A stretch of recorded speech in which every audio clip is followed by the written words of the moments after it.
En la última mitad del siglo XVI ya se irradiaba sobre los seres del caserío de Yaguarón el misterio, la bondad y el amor de la pura y limpia concepción de la Virgen.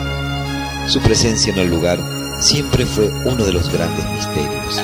Jamás se supo cuál fue la procedencia de la imagen, pero inmediatamente ellos la adoptaron como su única protectora, entregando su cuerpo y su alma a la Madre del Salvador.